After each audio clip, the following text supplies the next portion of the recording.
লক্ষ্মীপুর জেলার সাথে ঢাকার দূরত্ব কমছে কমপক্ষে ৫৩ কিলোমিটার।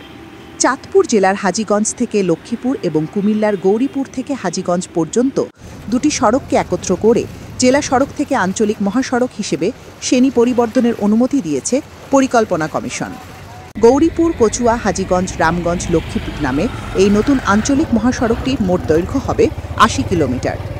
গত ১৯ আগস্ট এই সংক্রান্ত গেজেট প্রকাশিত হয়েছে। এর আগে চলতি বছরের ১৩ মার্চ পরিকল্পনা কমিশনের স্ট্যান্ডিং কমিটির এক সিদ্ধান্তে ৩৮ কিলোমিটার দৈর্ঘ্যের হাজীগঞ্জ, রামগঞ্জ, লক্ষ্মীপুর সড়ক এবং ৪২ কিলোমিটার দৈর্ঘ্যের গৌরীপুর, কচুয়া, হাজীগঞ্জ সড়ক দুটিকে একত্র করে আঞ্চলিক মহাসড়ক হিসেবে অনুমোদন দেওয়া হয়। বর্তমানে সড়কটির আনুষ্ঠানিক নাম হবে গৌরীপুর, কচুয়া, হাজীগঞ্জ, রামগঞ্জ, লক্ষ্মীপুর সড়ক, যার মোট দৈর্ঘ্য ৮০ কিলোমিটার। প্রসঙ্গত, গৌরীপুর থেকে ঢাকার দূরত্ব ৬৮ কিলোমিটার। সড়ক ও জনপথ অধিদপ্তরের তথ্য অনুযায়ী একটি আঞ্চলিক মহাসড়কের গড় প্রস্থ হয় ১৮ ফুট বা তার বেশি এবং এটিকে ৪ লেনেও উন্নীত করা যায়।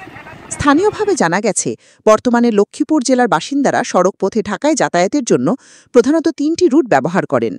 প্রথম এবং জনপ্রিয় রুটটি হল লক্ষ্মীপুর, চৌমোহনী, লাকসাম, কুমিল্লা হয়ে গৌরীপুর, যার দূরত্ব ১৩৩ কিলোমিটার।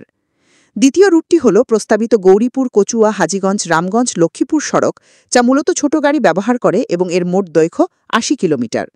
এবং তৃতীয় রুটটি হল রায়পুর, ফরিদগঞ্জ, মতলব, গৌরীপুর সড়ক, যার মোট দৈর্ঘ্য ৯১ কিলোমিটার। এই ৩টি রুটের মধ্যে নতুন অনুমোদিত গৌরীপুর, কচুয়া, হাজীগঞ্জ, রামগঞ্জ, লক্ষ্মীপুর রুটের দূরত্বই সবচেয়ে কম, যা বর্তমান জনপ্রিয় রুটের চেয়ে ৫৩ কিলোমিটার কম। ফলে অদূর ভবিষ্যতে এই রুটে বাস চলাচল শুরু হলে লক্ষ্মীপুর থেকে ঢাকার মোট দূরত্ব দাঁড়াবে ১৪৮ কিলোমিটার। বর্তমানে চৌমোহনী হয়ে লক্ষ্মীপুর ঢাকার দূরত্ব ২০১ কিলোমিটার। ফাতেমা শারমিন, লক্ষ্মীপুর 24, লক্ষ্মীপুর। লক্ষ্মীপুর 24, বিশ্বজুড়ে লক্ষ্মীপুর।